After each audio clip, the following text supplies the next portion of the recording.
ஒரு மகத்தான அலை உருவாக்கிடலாமா? ஆனந்த அலை பண்ணிடலாமா? எல்லாரும் சொல்லுங்க பார்க்கலாம். 2010 பிகினிங்கில் வந்து சத்குரு சொன்னாங்க, நம்ம இந்த மாதிரி எல்லாரையும் போய் ரீச் பண்ணணும் தமிழ்நாட்டில்.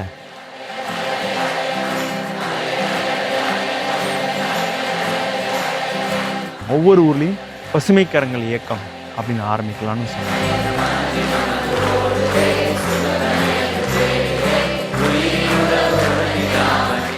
முதல்ல மதுரையில் தான் சத்சங்கம் ஆரம்பித்து 17 சத்சங்கம் நாமக்கல்லில் முடிஞ்சது. மதுரையில் வந்து ஆரம்பித்தாச்சு.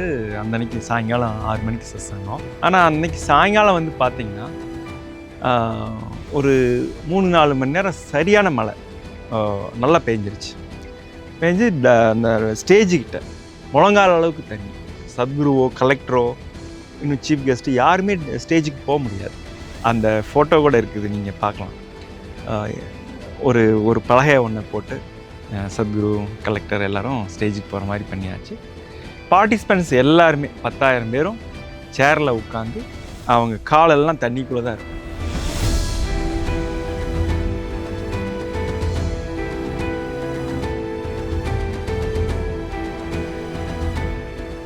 வெளி சூழ்நிலை எப்படி ஆனாலும் சரி, வெளி சூழ்நிலை கண்ட்ரோலே இல்லாமல் போயிடுச்சு, தாறுமாறாக போனாலும் உங்களுக்கு உள்ளே வந்து நீங்கள் உள் சூழ்நிலையை கரெக்டாக வச்சுக்கோங்க. அப்போ வெளியில் ஹேண்டில் பண்ணிக்கலாம் அப்படின்னு வந்து சொல்லுவாங்க. அதுக்கெல்லாம் இது உதாரணம்.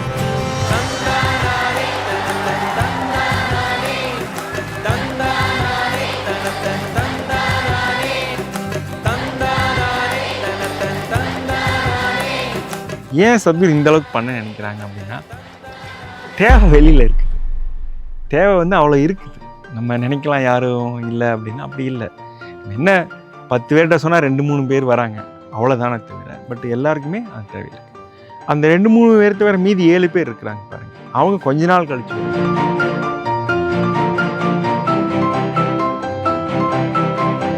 நம்ம இப்போது வெளியிலேருந்து பார்க்குறவங்க இந்த பொதுமக்கள் பார்வையில் எப்படி இருக்குன்னா, சத்குரு எப்போவுமே காஸ்ட்லி கார் ஓட்டுறாங்க, அவர் பெரிய பெரிய மனிதர்கள் இவங்களோட மட்டும் தான் பேசுகிறாங்க அப்படிங்கிற மாதிரி ஒரு பிம்பம் க்ரியேட் பண்ணுறாங்க. Very simple. வெளியில் ஏன் இந்த மாதிரி ஒரு பிம்பம் இருக்குது அப்படின்னா, 3500 பேருக்கு சொல்கிறாரு, எப்போ என் முன்னாடி வந்து நீங்கள் உட்காந்துட்டீங்களோ, எங்கிட்ட தீட்சை வாங்கிட்டீங்களோ, உங்களுக்கு எனக்கு பயங்கர ஷாக்கு. இப்படி ஓப்பனாக சொல்லியிருக்காரு, நிறையா முறை சொல்லியிருக்காரு, கேட்டுருக்கோம். இப்படி 3500 பேர் வாலண்டியர்ஸ் முன்னாடியே சொல்கிறாரு.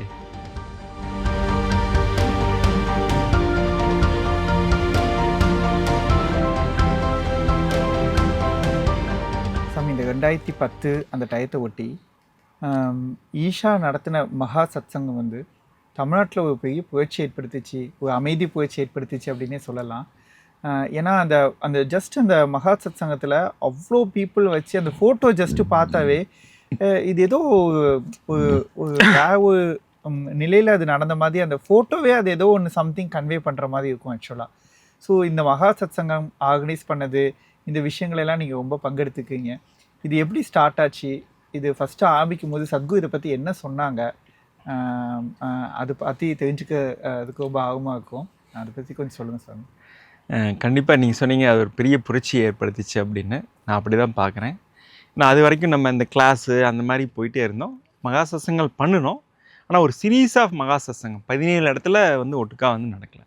2010 பிகினிங்கில் வந்து சத்குரு சொன்னாங்க, நம்ம இந்த மாதிரி எல்லாரையும் போய் ரீச் பண்ணணும் தமிழ்நாட்டில், எல்லா ஊருக்குமே போகலாம், பெரிய ஊர்கள் மட்டும் இல்லை சின்ன சின்ன ஊர்களுக்கு போகணும் அப்படின்னு வந்து சொன்னாங்க.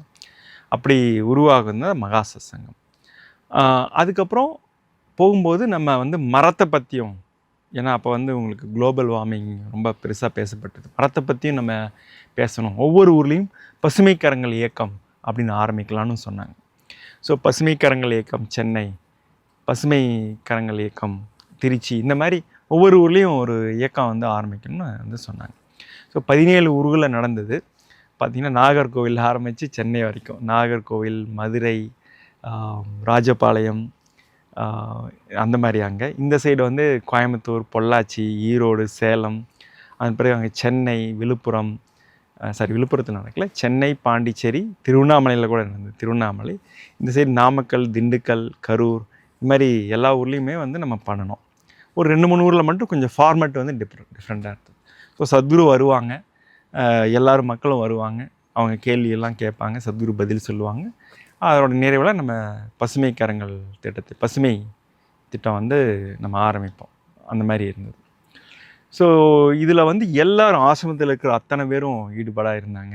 கிட்டத்தட்ட ஒரு 4-5 மாதத்தில் 17 சத்சங்கம் நடத்துனா சாதாரண விஷயம் கிடையாது. 17 ஊர்களை நடத்தணும் அப்படின்னா அது ஒரு மிகப்பெரிய ஒரு விஷயம். சாமி, எனக்கு இப்போ இந்த இடத்துல ஒரு கேள்வி வருது. திடீர்னு சத்குரு கூப்பிட்றாங்க, ஒரு 10,000 பேர்த்துக்கு மகா சத்சங் பண்ணுங்காங்க, அதுவும் 17 ஊரில் பண்ணணும்னு சொல்கிறாங்க. ஸோ அப்போ உங்களுக்குள்ள அந்த கேள்வி வரலையா, இது முடியுமா முடியாதா, இது எப்படி பண்ணுறது? ஏன்னா திடீர்னு இவ்வளோ பெரிய ஸ்கேலில் ஒரு ஈவெண்ட் ஆர்கனைஸ் பண்ணணும், அதுவும் 17 ஊரில் தொடர்ச்சியாக பண்ணணும் அப்படிங்கப்போ அது உங்களுக்கு முதல்ல கேட்கும்போது எப்படி இருந்துச்சு? சத்குரு கிட்ட நீங்கள் எதுவும் உங்களோட கேள்வி அந்த மாதிரி எதுவும் கேட்கலையா? அதாவது சத்குரு வந்து இப்போ பெரிய ஒரு ப்ராஜெக்டை பற்றி டிஸ்கஷன் பண்ணுறாங்க அப்படின்னா நாங்கள் எல்லோரும் போவோம், அதை பற்றி டிஸ்கஷன் பண்ணுவாங்க. அந்த ப்ராஜெக்டை இல்லை ஒரு செயலோ இல்லை ஏதோ ஒன்று கட்டணும் இல்லை ஏதோ ஒன்று அந்த மாதிரி ப்ராஜெக்டை பற்றி பேசும்போது எப்படி பண்ணணும், ஏன் பண்ணணும், எதுக்காக நம்ம அதை பண்ணுறோம், அந்த மாதிரி நிறைய டிஸ்கஷன் நடக்கும். ஒரு 1 மணி நேரம் 2 மணி நேரம் வந்து டிஸ்கஷன் நடக்கும். கடைசியில் அந்த டிஸ்கஷன் முடியும் போது சரி அது கட்டுறதுக்கு எவ்வளோ ஃபண்டு இருக்குது அப்படின்னு பார்த்தா ரூபா கூட இல்லாமல் இருக்கும் சில நேரம். இனிமேல் தான் அதுக்கு பிளான் பண்ணணும் அப்படின்னு வந்து வரும். ஸோ நான் என்ன புரிஞ்சுக்கிட்டேன் அப்படின்னா, முதல்ல வந்து நமக்கு என்ன வேணும் அப்படிங்கிறது வந்து நமக்கு தெளிவாக வந்து இருக்கு. அடுத்தது அதை பண்ணுறதுக்கு விருப்பம் இருக்குதா, பண்ண முடியுமான்னு பார்த்தாச்சு. அடுத்தது அதை பண்ணுறதுக்கு உறுதியாக விருப்பமாக இருக்கிறோமா அப்படிங்கிறது ரொம்ப முக்கியம். ஸோ இது 2 இருந்ததுன்னு வைங்களேன், மற்றதெல்லாம் வந்து தானாக வந்துடும். உங்களுக்கு வந்து அதுக்கு தேவையான ஃபண்டு வரும், அதுக்கு உதவி பண்ணுறதுக்கான வாலண்டியர்ஸ் வருவாங்க, மனிதர்கள் வருவாங்க, சூழ்நிலை அமையும், எல்லாமே வந்து வரும். ஸோ சத்குரு வந்து அதுதான் வந்து எப்பவுமே பார்ப்பாங்க. ஸோ அதனால் வந்து முதல்ல அவர் சொல்லும்போது நமக்கு வந்து இது நடக்குமா நடக்காதா அதை பற்றியே சிந்தனை வராது. எதுக்காக இது பண்ணுறோம், என்ன பண்ணணும்னு சொல்கிறாரு, இப்படி தான் வந்து கவனம் வந்து எனக்கு இருந்தது. அப்புறம் அவர் ரொம்ப வந்து தெளிவாக சொல்லிட்டார், நம்ம வந்து எல்லா ஊர்களுக்கும் போகணும், நம்ம ஒரு முக்கியமான ஊர்களுக்கு மட்டும்தான் போயிட்டுருக்குறோம், அப்படி இல்லாமல் சின்ன ஊர்களுக்கும் போகலாம் அப்படின்னு வந்து சொன்னாங்க. ஸோ சீரீஸ் ஆஃப் மகா சத்சங் வந்து ஆரம்பித்தாங்க. 17 இடங்களில் வந்து அது நடந்தது. எப்படி அது வந்து வேலை பண்ணுறது என்னங்கிறதெல்லாம் செகண்டரி தான். ஃபஸ்ட்டு வந்து நம்ம ஓகேவா இல்லையா, விருப்பம் இருக்குதா இல்லையா, வில்லிங்னஸ் இருக்குதா இல்லையா, அதுதான் வந்து ரொம்ப முக்கியம். ஸோ இது அதுக்கப்புறம் எப்படி சாமி இது டெவலப் பண்ணோம், லைக் எப்படி மக்களுக்கு இதை கொண்டு போய் சேர்த்தோம், நம்ம எப்படி பிளான் பண்ணோம்? ஸோ சத்குரு வந்து என்ன பண்ணாங்கன்னா, இதை சொன்னதுக்கப்புறம் அடுத்த கட்டமாக வந்து வாலண்டியர்ஸ் மீட்டிங், எல்லா வாலண்டியர்ஸையும் வந்து நம்ம ஆசிரமத்துக்கு வர வச்சு, எல்லா ஊர்களில் இருந்தும் வர வச்சு, இந்த 17 ஊர்கள் மற்ற ஊர்கள் எல்லாமே சேர்ந்து வந்து வந்தாங்க.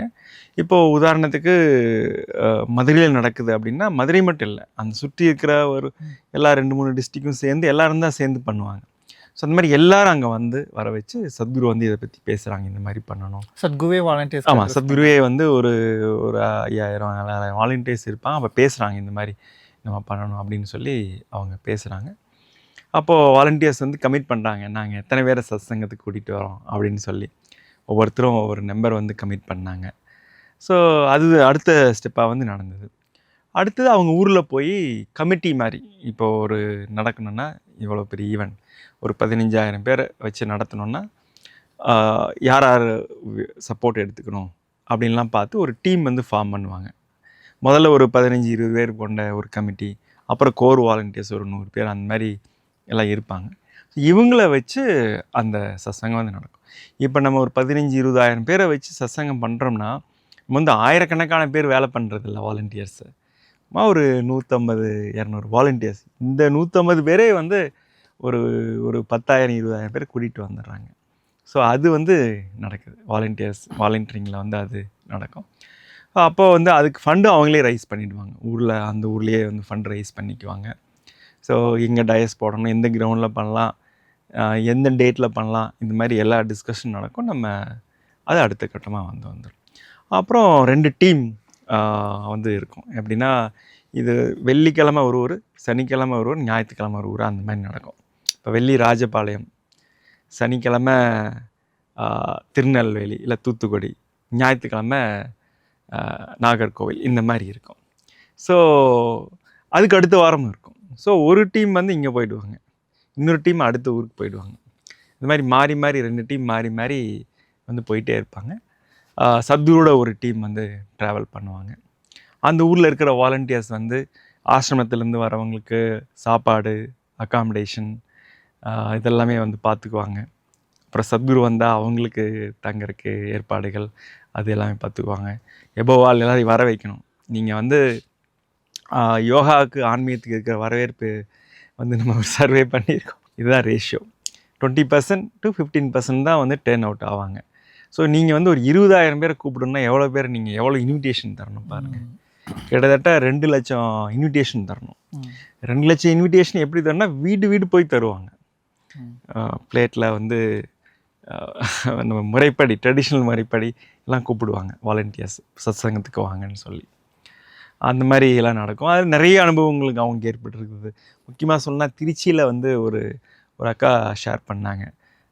அந்த சத்சங்கம் முடிச்சு அவங்க வந்து ரொம்ப வாலண்டியரிங்லாம் எல்லாம் அப்போ தான் வராங்க. ஃபஸ்ட்டு நாள் வந்து அவங்க இந்த மாதிரி கொண்டு போய் இன்விடேஷன் கொடுக்கும்போது யாரோ ஒருத்தர் தூக்கி போட்டார், இதெல்லாம் வேண்டாம் அப்படின்னு சொல்லி அவங்க ரொம்ப கஷ்டப்பட்டுட்டு சொன்னாங்க, இந்த மாதிரி ஆயிடுச்சுங்க அப்படின்னு சொல்லி.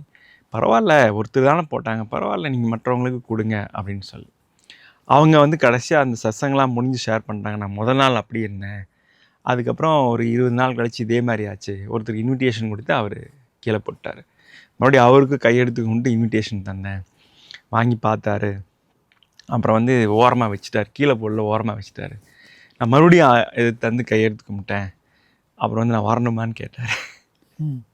அப்படியே அவன் கண்ணில் கண்ணீர். ஸோ வந்து சீக்ரெட் என்ன சத்குரு சொல்லியிருக்காங்க, கல்லும் கரையும்னு சொல்லியிருக்காங்க. நம்ம கரெக்டாக அப்ரோச் பண்ணால் ஸ்டோன் வில் மெல்ட் அப்படின்னு சொல்லுவாங்க. அதனால் வந்து அதை நான் பார்த்தேன், அந்த பாயிண்ட் அந்த அக்காவுக்குள்ளே நான் பார்த்தேன்.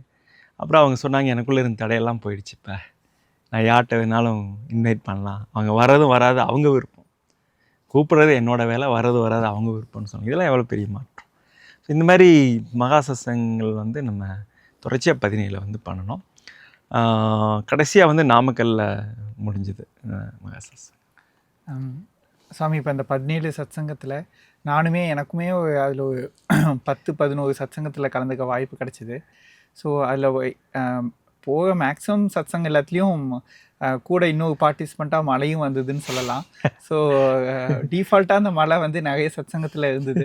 ஸோ அப்படி மழை பெய்யும் போது அது ஆர்கனைசிங்கில் நிறைய சேலஞ்சஸ் இருக்கும். ஸோ அதெல்லாம் எப்படி சாமி?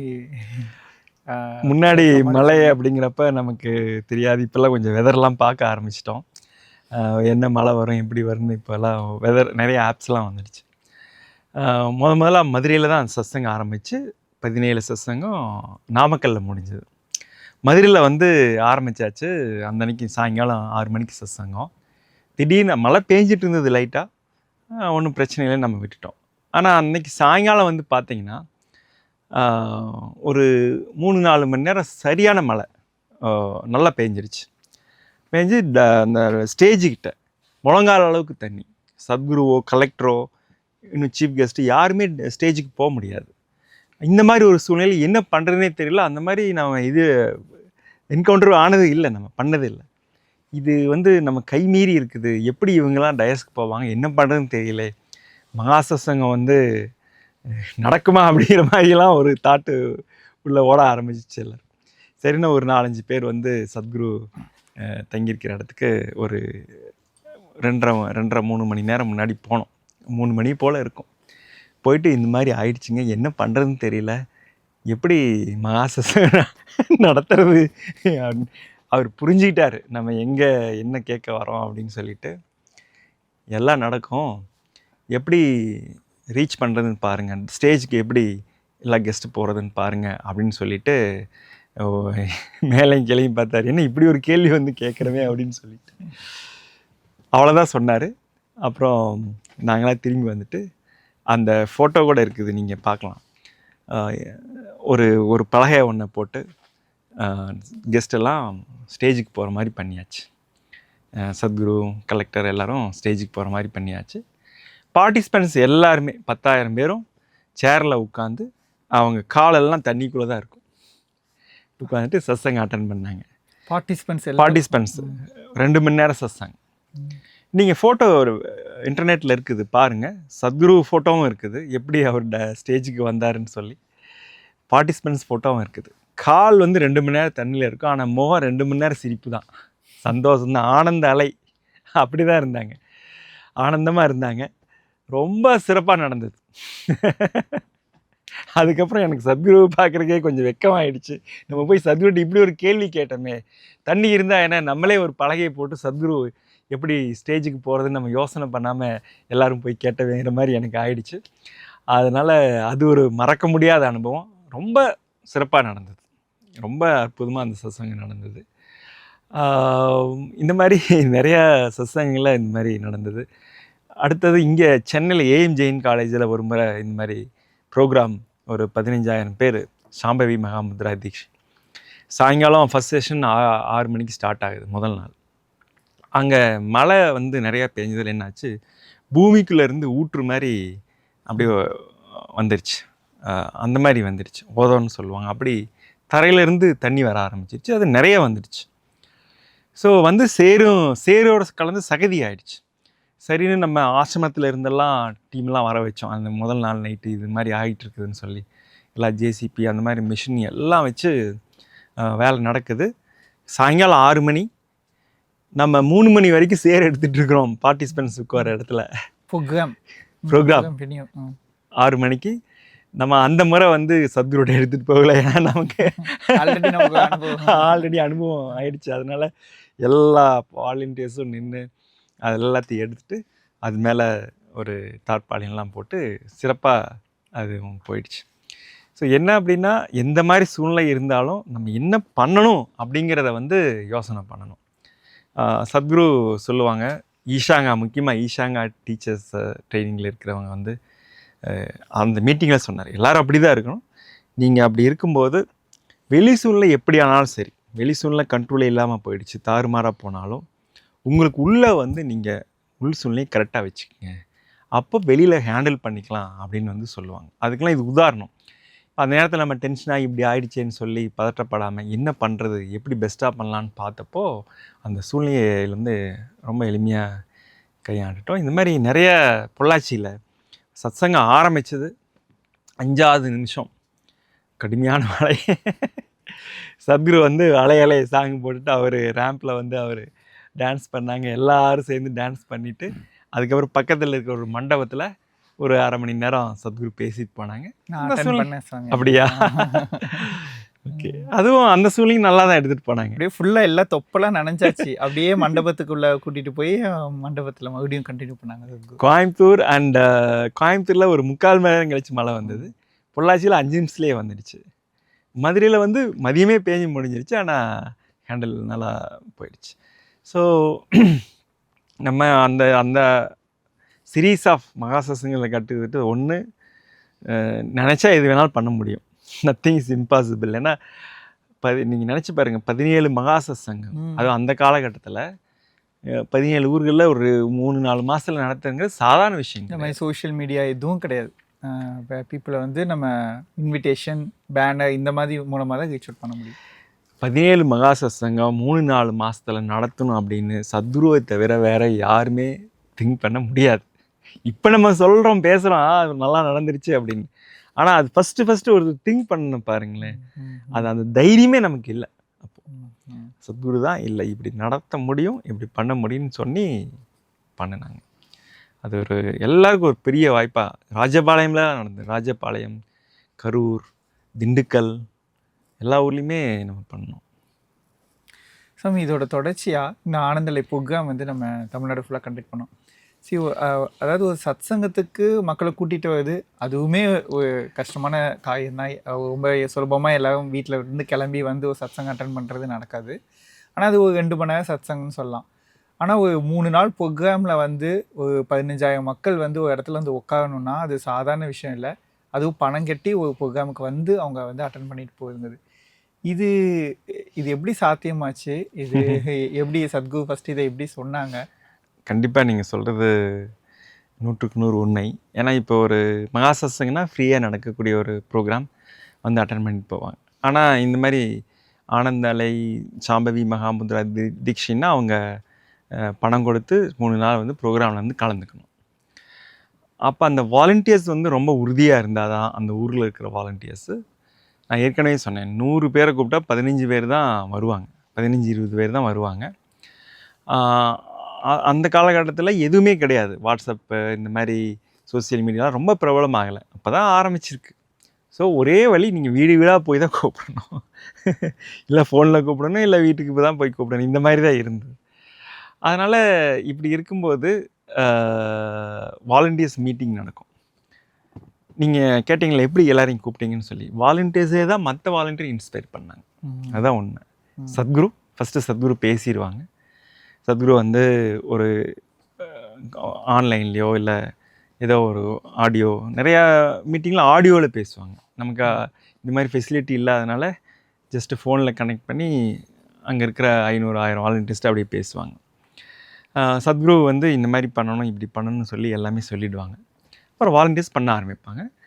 வாரம் நம்ம வாலண்டியர்ஸ்லாம் சேர்ந்து மீட் பண்ணுவோம், 10 நாளைக்கு ஒரு முறை. அங்கே தான் வந்து நான் என்ன பண்ணுன்னு ஒரு வாலண்டியர் சொல்லுவாங்க, அதை கேட்டு எல்லோரும் இன்ஸ்பயர் ஆவாங்க. அதில் ஒரு உதாரணம் சொல்லணும்னா, ஒரு அண்ணா மதுரையில் ஒருத்தர், நாகர்கோவிலையும் ஒருத்தர், சேலத்தில் ஒரு அக்கா, இது எனக்கு நல்லா ஞாபகம் இருக்குது. அந்த அண்ணா என்ன சொன்னார்னா, மதுரையில் இந்த மாதிரி அவர் வந்து ஒரு 320 பேர் என்ரோல் பண்ணிட்டார், ஒரே ஆள். இதில் ரொம்ப முக்கியமான விஷயம்னா, அவருக்கு பேச தெரியாது சார் நல்லா. தொடர்ச்சியாக வந்து சாம்பவி மகாமுத்ரானா என்ன, பலன்கள் என்னென்னு அவ்வளோலாம் பேச தெரியாது, ஓரளவு தான் பேசுவார், ஓரளவு தான் பேச தெரியும்.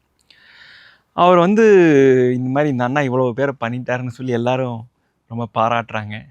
அந்த அண்ணாவை வந்து நாங்கள் மைக்கில் வந்து சொல்கிறோம், அந்த சீக்ரெட் என்ன சொல்லித்தாங்க எல்லாருக்கும் அப்படின்னு. அவர் வந்து என்ன சொன்னார்னா, நான் வந்து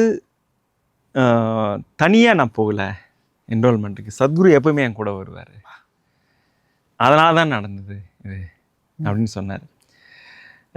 நான் அந்த மாதிரி தான் போவேன், அவர் ஃபீலிங்லேயே அப்படி தான், சத்குரு கூட வர்றாரு, நானும் போகிறேன், நான் பேசுகிறேன், கூப்பிட்றேன், அவங்க வந்துடுவாங்க, அவ்வளோதான். அந்த மாதிரி அவர் சொன்னார். ஸோ கிட்டத்தட்ட 320 பேர்லாம் சாதாரண விஷயம் இல்லை. அது ஒருத்தர் என்ரோல்மெண்ட் பண்ணுறது அப்படின்னு எவ்வளோ வேலை பண்ணணும், என்ன எவ்வளோ பக்தியாக இருக்கணும், அதுக்கு எவ்வளோ டெடிக்கேஷனாக இருக்கணும், அந்த மாதிரி அவர் பண்ணிட்டார். இன்னொருத்தரும் சேலத்துலேயும் ஒரு அக்கா அந்த மாதிரி 180 பேர் பண்ணாங்க என்ரோல்மெண்ட், ஒருத்தருங்களே. சரிங்களா, அவங்க வந்து சிம்பிள், காலையில் அதுக்குன்னு 24 மணி நேரம் வேலை பண்ணுறாங்கன்னு இல்லை, அவங்க சொல்கிற விதம், அவங்க உணர்வு வெளிப்படுத்துகிற விதம், அதை கேட்டு எதிரில் இருக்கிறவங்க வந்து சொல்லியிருக்காங்க, நீங்கள் எனக்கு சரியாக புரியல, ஆனால் நீங்கள் ரொம்ப உண்மையாக பேசுகிறீங்க, ஏதோ அது மட்டும் எனக்கு தெரியுது, அதனால் நான் வரேன், இப்படி சொல்லிவிட்டு கிளாஸ்க்கெலாம் வந்திருக்கேங்க. ஸோ இது வந்து வாலண்டியர்ஸே அவங்க ஷேரிங் பண்ணுவாங்க, இன்ஸ்பயர் ஆகும், அந்த மாதிரி நடந்து தான் இவ்வளோ பேர். ஒவ்வொரு ப்ரோக்ராம்லேயும் வந்து பார்த்திங்கன்னா 10,000 பேர் சாம்பவி மகாமுத்ரா தீட்சை வந்து நடந்தது. சத்குரு இதை ஃபஸ்ட் டைம் சொல்லும் போது உங்களுக்கு சரி மகா சத்சங்கம் பண்ணிட்டோம், பட் ப்ரோக்ராமுக்கு என்ரோல் பண்ணுறதுங்கிறது வந்து உங்களுக்கு அது கண்டிப்பாக போய் சத்குரு கிட்ட திரும்ப நம்ம கேட்க முடியாது. ஆனால் உங்களுக்குள்ள அந்த மாதிரி ஒரு டவுட்டு அந்த மாதிரி எதுவும் ஆகலையா, இது பண்ணிட முடியுமா, கொஞ்சம் பயம் அந்த மாதிரிலாம் ஏதாவது அந்த மாதிரி ஏதாவது உணவு வந்து? கண்டிப்பாக ஆகும். அவர் 10,000 பேர் ஃபஸ்ட்டு 10,000 பேர் வச்சு சாம்பவி மகாமுத்ரா பண்ணுன்னு சொன்ன உடனே ஒரு குழப்பம், ஒரு எல்லாமே வரும். மாதிரி என்ன மாதிரி 4 பேர் இருப்பாங்களே, இன்னும் 4 பேர் குழப்பத்தோடு நாங்களாம் ஒன்றா சேர்ந்து எல்லாம் டிஸ்கஷன் பண்ணுவோம், என்ன பண்ணுறது அப்படின்னு சொல்லி. அப்புறம் ஒரு ஐடியா வாலண்டியர்ஸையும் வச்சு பேசி என்ன பண்ணலாம் அப்படின்னு சொல்லி அவங்க ஐடியாலாம் சொல்லுவாங்க. சரி, இப்போ வந்து நீங்கள் ஒரு விஷயம் புரிஞ்சுக்கணும், நம்ம பண்ணுற நிறையா விஷயங்கள் வந்து வாலண்டியர்ஸ் கொடுக்குற ஐடியாவும் இருக்குது. இது நம்மளே வந்து ஆசிரமத்தில் இருக்கிறவங்களே எல்லா ஐடியாவும் கொடுக்குறாங்க, அப்படிலாம் கிடையாது. இன்ஃபேக்ட் சொல்லப்போனால் சத்குரு வந்து வாலண்டியர்ஸ் ஒரு நல்ல ஐடியா சொன்னாங்கன்னா அதை இம்ப்ளிமெண்ட் பண்ண சொல்லுவார் எங்களை. அந்த ஐடியா நல்லா இருக்குது பாருங்கள், அவர் யார் என்னன்னு பார்த்து அவரை கேட்டு இதை பண்ணுங்கள், அவரையே எல்லாம் பண்ண சொல்லுங்கள், கோஆர்டினேட் பண்ண சொல்லுங்கள், அவருக்கு என்ன ஹெல்ப் வேணுமோ பண்ணுங்கள், அவர் நல்ல ஐடியா கொண்டு வந்திருக்கிறாருன்னு சொல்லுவாங்க. ஸோ ஆசிரமம் அப்படிலாம் இல்லை, அப்படிலாம் பார்க்க மாட்டாங்க. ஆசிரமேட்டு தான் சுவாமி சொன்னால் பண்ணணும் அப்படிலாம் இல்லை. யாரோ ஒருத்தர் நல்ல ஐடியா சொன்னாங்கன்னா அது இது பெஸ்ட் ஐடியாவாக இருக்கிற ஐடியாவிலே இத்தனை ஐடியா நீங்கள் சொன்னீங்க, இதுதான் பெஸ்ட்டாக இருக்குது, இதை பண்ணலான்னு சொல்லுவாங்க. ஸோ அந்த மாதிரி நிறைய விஷயங்கள் வந்து வாலண்டியர் சொன்ன விஷயங்கள் நம்ம எடுத்து பண்ணியிருக்கணும். ஸோ அதனால் வந்து வாய்ப்பு எல்லாருக்குமே இருக்குது, சத்குரு கொடுப்பாங்க. சத்குருவை பொறுத்த வரைக்கும் உங்கள் திறமை நிறையா இருக்குது, உங்களுக்கு கொடுக்கலாம். அப்படி இல்லை, உங்கள் திறமை, உங்கள் கேப்பபிலிட்டி, உங்களுடைய குவாலிஃபிகேஷன் இருக்குது, அது இல்லைன்னு சொல்ல வரல, அது செகண்டரி தான். பட் ஃபஸ்ட்டு வந்து வில்லிங்னஸ் அண்ட் இன்வால்மெண்ட். நான் இதை பண்ணியே ஆகணுங்க சத்குரு, இதை பண்ணலாம் அப்படின்னு ஒருத்தர் ரொம்ப தீவிரமாக விருப்பத்தோட இன்வால்மெண்ட்டோடு இருந்தாங்கன்னா அவங்களுக்கு தான் ஆப்பர்ச்சுனிட்டி எப்படி தரதுன்னு சத்குரு பார்ப்பாங்க. ஸோ அந்த குவாலிஃபிகேஷன் கேப்பபிலிட்டிலாம் செகண்டரி தான். அது இப்போ யாரோ ஒருத்தருக்கு வந்து ஒன்று பண்ணணும், அவருக்கு வந்து சாஃப்ட்வேர் சப்போர்ட் வேணும்னா அதை கொடுக்க சொல்லுவார். சாஃப்ட்வேர் தெரிஞ்சிருந்தால் தான் அவர் அதை பண்ணணும் அப்படின்னு கிடையாது. அந்த மாதிரி நிறையா விஷயங்கள் வந்து வாலண்டியரோட சேர்ந்து பண்ணி தான் இந்த 10,000 பேர் எப்படி கொண்டு வர்றது, ஸ்ட்ராட்டஜி அரைவ் பண்ணுவாங்க. நம்மளும் அப்படி தான். இப்போது மதுரையில் 10,000 பேர் கூட்டிகிட்டு வரணும், சென்னையில் 15,000 பேர் கூட்டிகிட்டு வந்தாங்க, திருச்சியிலையும் 10,000 பேர் வந்தாங்க. அந்தந்த ஊர்களில் இருக்கிற வாலண்டியர்ஸை சேர்த்து ஒரு டிஸ்கஷன் பண்ணுவாங்க. அவங்க எல்லாம் சொல்லுவாங்க இப்படி பண்ணலாம் அப்படி பண்ணலான்னு. அதில் ஒரு 10 ஐடியாவை எடுத்து இம்ப்ளிமெண்ட் பண்ணி வந்துடும்.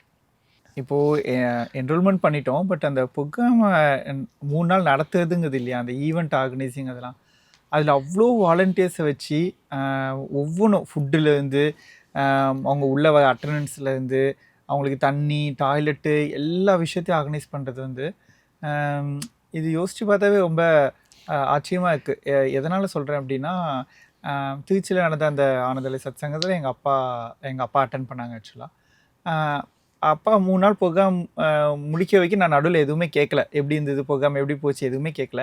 3 நாள் முடிஞ்சதுக்கப்புறம் தான் அவங்கள கேட்டேன், எப்படி இருந்தது ப்ரோக்ராம் அப்படின்னு. சத்குரு பற்றி நல்லா சொன்னாங்க, ப்ரோக்ராம் நல்லா இருந்ததுனாங்க. பட் அது 5-10 நிமிஷம் தான் பேசியிருப்பாங்க. அதுக்கப்புறம் அவங்க பேசுனது எல்லாமே உங்கள் வாலண்டியர்ஸ் சான்ஸே இல்லை, இந்த மாதிரி எங்கேயுமே பார்க்க முடியாது, இந்த மாதிரி ஆர்கனைசிங் பார்க்கவே முடியாது அப்படின்னு அதை பற்றி தான் அவங்க நிறைய பேசினாங்க ஆக்சுவலாக. ஸோ எப்படி இந்த ஆர்கனைசிங் பின்னாடி இது நடந்தது, அதை பற்றி ஏதாவது இன்னும் கொஞ்சம் டீட்டெயிலாக சொன்னாங்க நல்லா இருக்கும். கண்டிப்பாக. இது அதாவது இப்போ மெகா ப்ரோக்ராம் சத்சங்கம் ஆகட்டும், இந்த மாதிரி மெகா ப்ரோக்ராம் ஆகட்டும், இல்லை பெரிய ஈவெண்ட் ஆகட்டும், நம்ம வந்து டீம்ஸ் வந்து வச்சுருப்போம். டீம்ஸ்னால் இத்தனை டீம் இருக்கணும்னு சொல்லி. டெக்னிக்கல் சைடு பார்த்திங்கன்னா audio, video, electrical, power supply, camera, இந்த மாதிரி எல்இடி, இந்த மாதிரி ஒரு டீம் இருப்பாங்க. ஈவெண்ட் ஃப்ளோ இவங்க எல்லாமே. இன்னொரு சைடு பார்த்திங்கன்னா இந்த வென்யூ கன்ஸ்ட்ரக்ஷன், வென்யூ ப்ரிப்ரேஷன் பண்ணணும், டயஸ் போடணும், ரேம்ப் போடணும், பே எல்லாம் போடணும், தார்பாலின் போடணும், இந்த வென்யூ ப்ரிப்ரேஷன் இருக்கும். அப்புறமா சாப்பாடு, பார்க்கிங் ஏரியா, டிராஃபிக்கு, இந்த மாதிரி ஒரு 10 விஷயங்கள் இருக்கும். டெக்னிக்கல் சைடில் ஒரு 10 டிபார்ட்மெண்ட் இருக்கும். இதில் சர்வீஸ் டிபார்ட்மெண்ட் அண்ட் அதர் ஏரியாவில் ஒரு 10 இருக்கும். இது இல்லாமல் ஒரு டீம் எல்லாம் மொத்தமாக வந்து பார்த்துக்கணும், இதை கனெக்ஷன் பண்ணி எல்லாம் மொத்தமாக பார்த்துக்கணும். இந்த மாதிரி நம்ம பிரிச்சுருவோம்.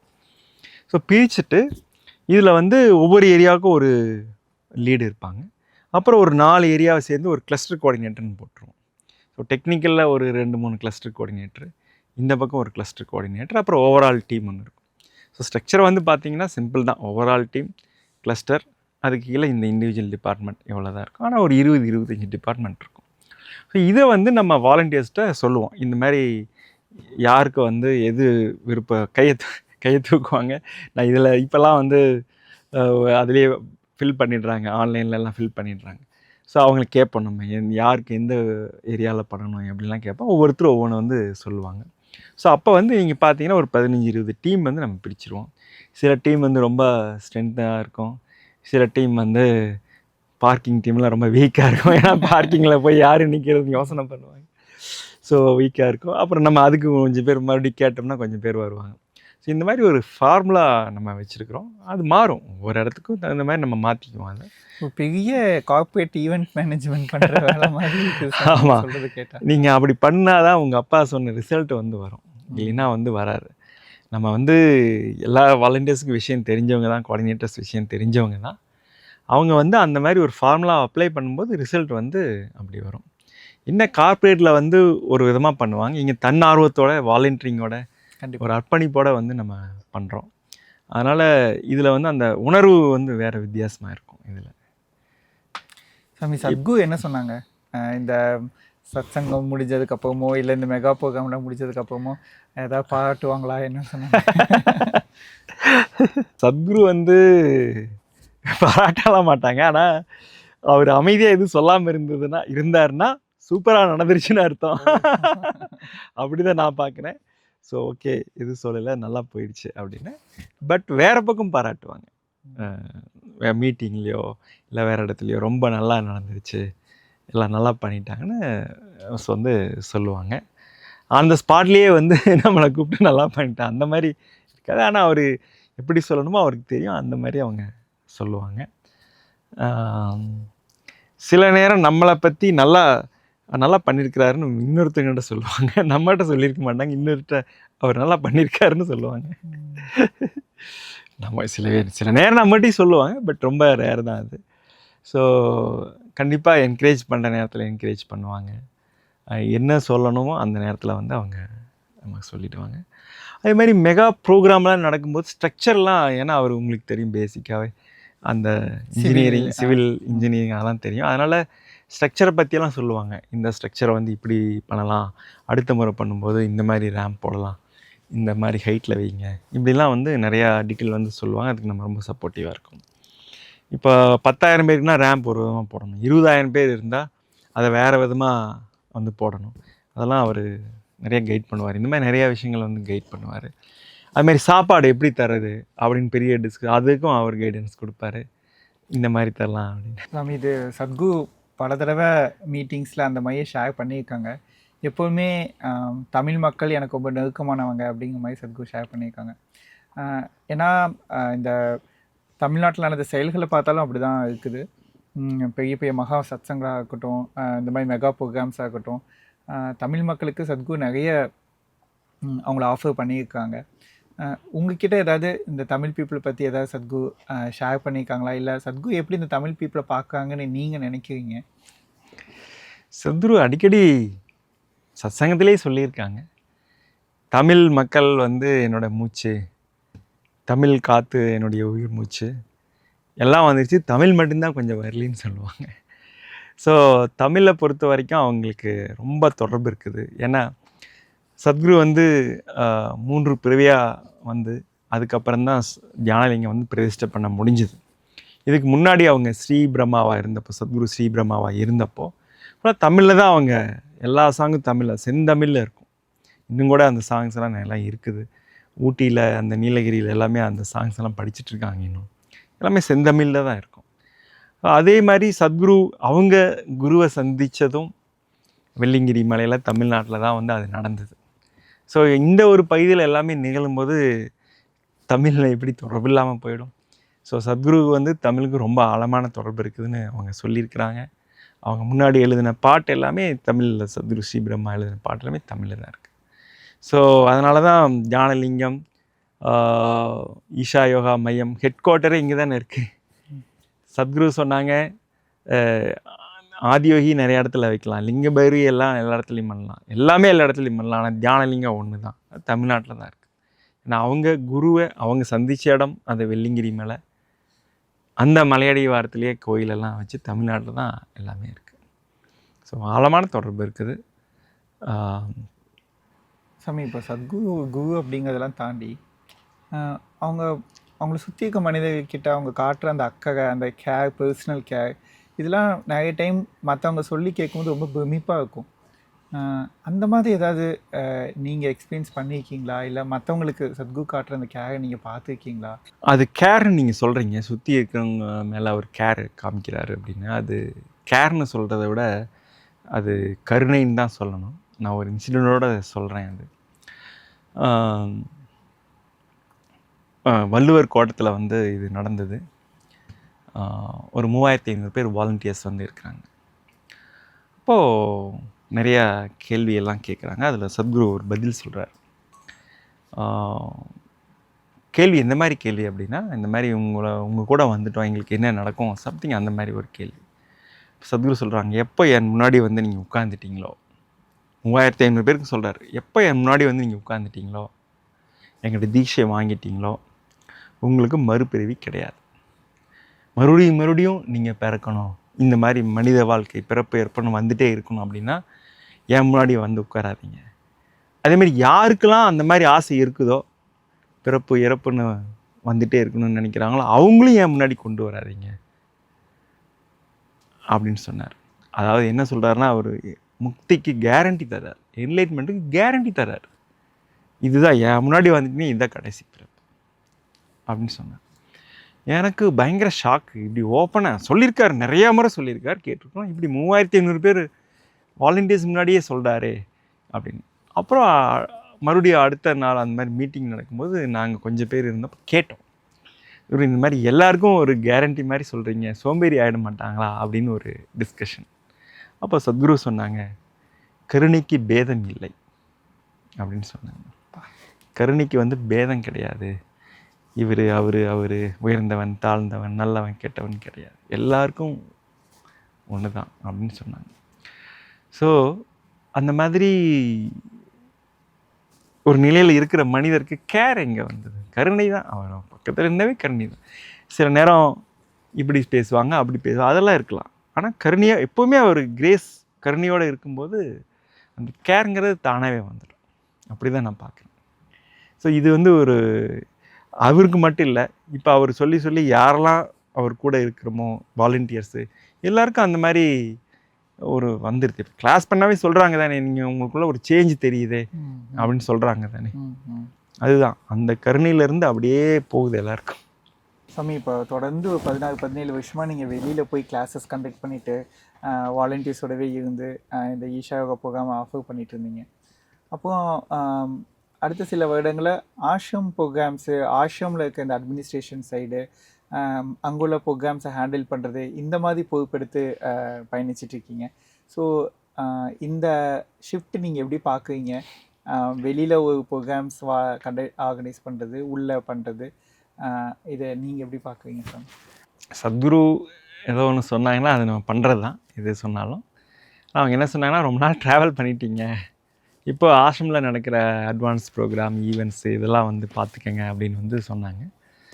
ஸோ அங்கேருந்து இங்கே ஃபஸ்ட்டு வந்தப்போ எனக்கு கொஞ்சம் ஏன்னா வெளியிலேயே நிறையா ட்ராவல் பண்ணதுனால ஆசிரமத்தில் வந்து இருந்தப்போ எனக்கு நிறையா விஷயங்கள் அப்போ நான் கற்றுக்கிட்டேன். ஆசிரமத்தில் எல்லா விஷயங்களும் என்னென்ன நடக்குது, எப்படி, அது மாதிரி ஐ மீன் டிபார்ட்மெண்ட் ஆசிரமம் நல்லா தெரியும், இருந்தாலும் டிபார்ட்மெண்ட்ஸு எத்தனை டிபார்ட்மெண்ட் இருக்குது, எவ்வளோ பேர் இருக்கிறாங்க, அந்த மாதிரி எல்லாம் நல்லா தெரிஞ்சுக்கிட்டோம். ஆஷ்ரமில் வந்து முக்கியமாக இப்போ அட்வான்ஸ் ப்ரோக்ராம் பாவஸ் பந்தனா, ஷூன்யா, சமயமா சாதனா, அப்புறம் ஈவெண்ட்ஸ் எல்லாமே நடக்குது. Guru Purnima, lap of the master, Maha Shivratri, அப்புறம் இது மாதிரி நிறையா ஒரு 15 ஈவெண்ட் இந்த மாதிரி நம்ம பண்ணுறோம். சத்குரு அப்பப்போ புதுசாகவும் இன்ட்ரடியூஸ் பண்ணுறாங்க. மார்கழி சாதனா, இந்த மாதிரி ப்ரோக்ராம்ஸு, ஹத்தயோகா ப்ரோக்ராம்ஸ் எல்லாம் நடக்குது. ஸோ இப்போ வெளியில் வந்து சாம்பவி பண்ணிவிட்டு இங்கே வராங்க பார்த்தீங்களா, அவங்க வந்து பாவஸ் பந்தனாவோ இல்லை ஷூன்யாவோ பண்ணும்போது அவங்க ஆசிரமத்தை வந்து தெரிஞ்சுக்கிறதுக்கு ஒரு நல்ல வாய்ப்பாக வந்து அது இருக்குது. ஒன்று. ரெண்டாவது, அவங்க இன்னொரு அடுத்தபடியும் எடுத்து வைக்கிறாங்க.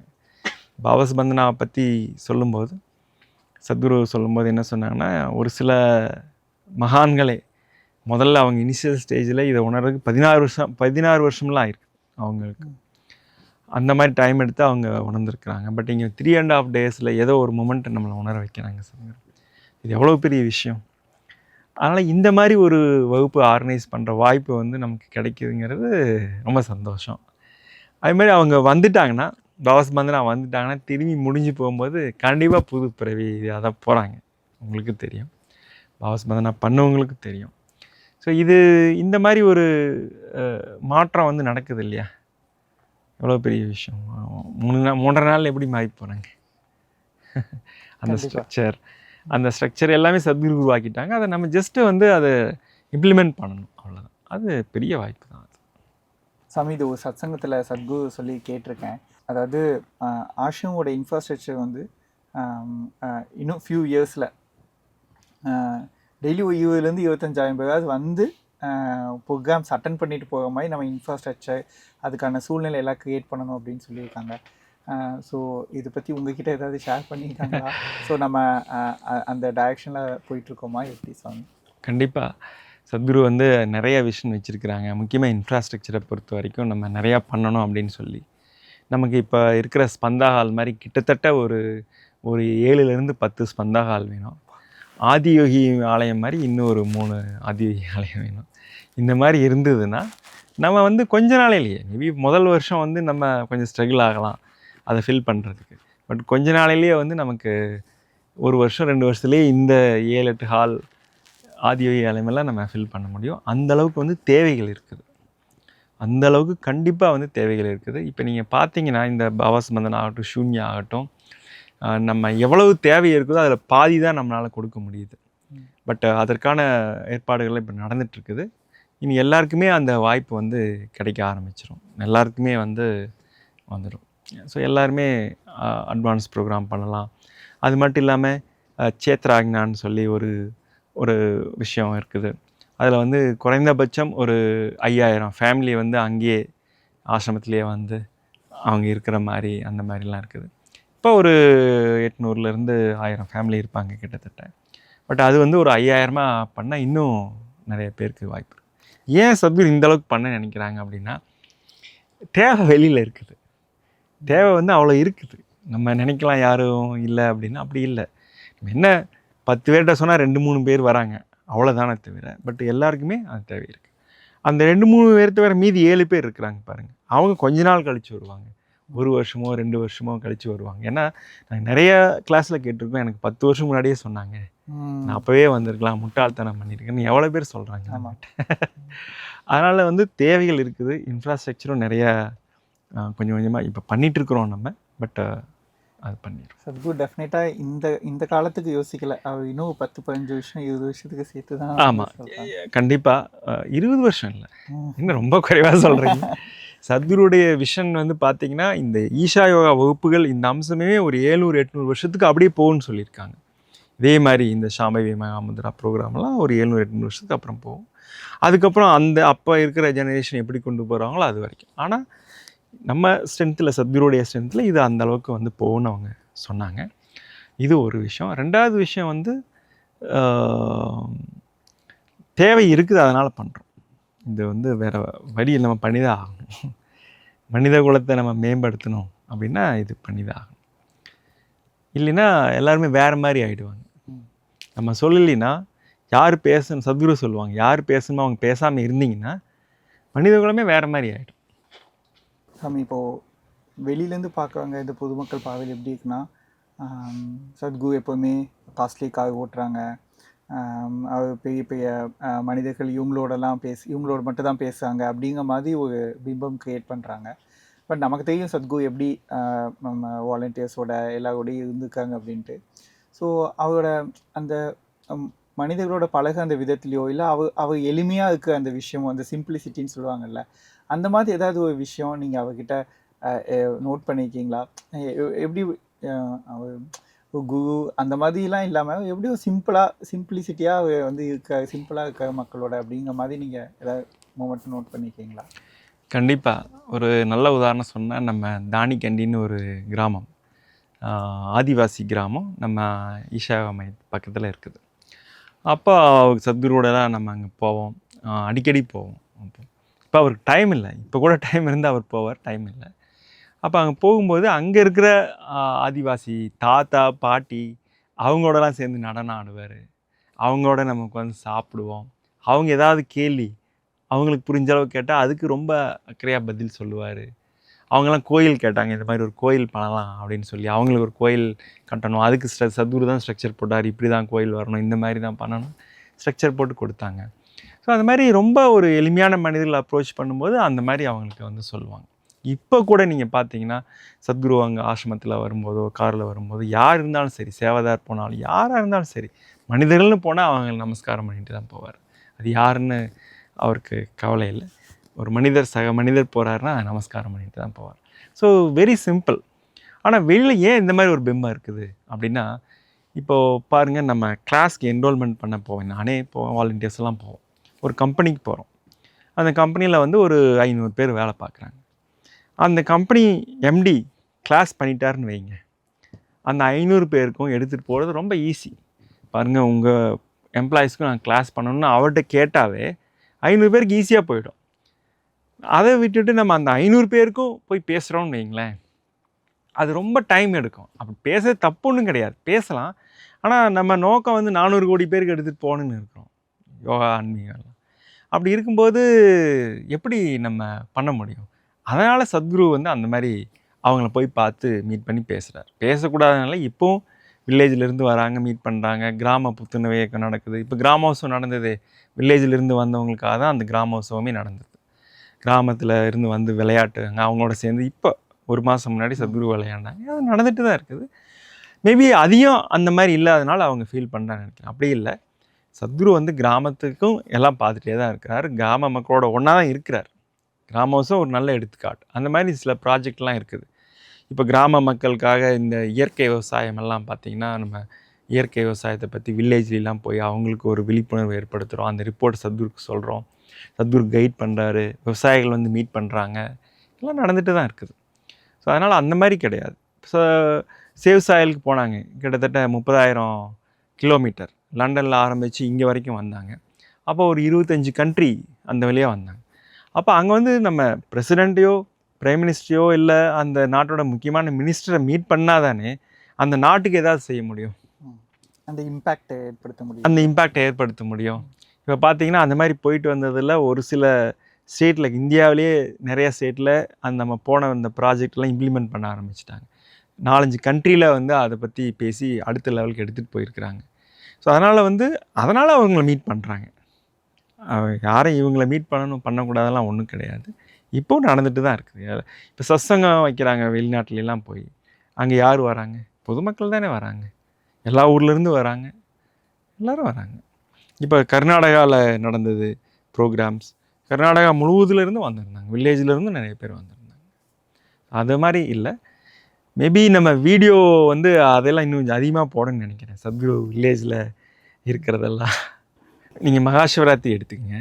மகாசிவராத்திரியில் வந்து பார்த்திங்கன்னா நம்ம பெரும்பாலும், அதாவது ஒரு 60%, 70%க்கு மேலேயே வந்து நம்ம வில்லேஜ் மக்கள் தான் வராங்க. அதில் ஃப்ரீயாக தான் நம்ம விடுறோம். வில்லேஜ் மக்கள் தான் வராங்க. சுற்றி இருக்கிற கிராமத்துக்கெல்லாம் வரோம். பஸ்ஸெல்லாம் அனுப்பிச்சு கூட அவங்க கேட்டாங்கன்னா நம்ம கூப்பிட்றோம். எல்லாம் ஃப்ரீயாக தான் வராங்க. அன்னதானம் ஃப்ரீ, எல்லாமே இருக்குது. ஸோ வில்லேஜ் மக்கள் வந்து நம்ம எப்போவுமே நம்மளுடைய ஒரு பாகம்தான். நம்ம அதே மாதிரி ஆசிரமம் சுற்றி இருக்க ஒரு 40 கிராமங்களில் நீங்கள் இப்போ போனீங்கன்னா அந்த 40 கிராமங்கள்லேயும் நீங்கள் ஈஷான்னு சொன்னீங்கன்னா என்ன வேணால் நமக்கு பண்ணுவாங்க. ஏன்னா அந்த 40 கிராமத்தோடு நம்ம அவ்வளோ தொடர்பில் இருக்கிறோம். அந்த கிராமத்தில் இருக்கிறவங்களுக்கு படிப்புக்கு உண்டான அந்த கல்வித்தொகை ஒரு சிலருக்கு தரோம். மெடிக்கல் வேன் போகுது, ஃப்ரீயாக மெடிசன் வந்து தரோம். அதுக்கப்புறம் இந்த மாதிரி நிறைய ஆக்டிவிட்டி, ஒரு 4-5 ஆக்டிவிட்டி, எஸ் 4-5 ஆக்டிவிட்டி நம்ம கிராமத்தில் வந்து பண்ணிகிட்ருக்குறோம். அதனால் அவங்க நம்ம கூட தொடர்பில் நல்லாவே கிராம மக்கள் தொடர்பில் இருக்கிறாங்க. ஸோ சத்குருவை பொறுத்த வரைக்கும் கிராம டவுன்லாம் எதுவும் கிடையாது. அதிக பேரை ரீச் பண்ணணும், கிராமத்துலேயும் பண்ணணும், பண்ணிகிட்ருக்கோம். பெங்களூர் ஆசிரமத்தில் வந்து சத்குரு வந்து மண் வந்து எடுத்து பார்த்தார். நாகா அந்த டைமில் வந்து மண் கையில் எடுத்து பார்த்தார். அப்போது கை கழுவுறதுக்கு தண்ணி வந்து கொடுக்கணும். சுவாமி வந்து கூட இருந்தாங்க. சுவாமி வந்து மினரல் வாட்டர் பாட்டிலை திறந்து கைக்கு ஊற்ற போனாங்க. சத்குரு வந்து ஸ்டாப், மினரல் வாட்டரில் கை கழுவுற அளவுக்கு நம்மகிட்ட பணம் இருக்குதாப்பா அப்படின்னு கேட்டாங்க. போய் ஆர்டினரி வாட்டர் எடுத்துகிட்டு வாங்க, நாங்கள் தேடுறோம் அங்கே இங்கே. அப்புறம் ஒருத்தர் ஓடி போய் அங்கே டேப்பில் மங்கில் வாட்டர் பிடிச்சிட்டு வந்து வந்தாங்க. மினரல் வாட்டரில் கை கழுவாதீங்க அப்படின்னு சொன்னாங்க. அதுக்கு நம்ம பணம் அவ்வளோ கொடுக்குறோம், இதெல்லாம் ஸோ சிம்பிள் அவர் அந்த அளவுக்கு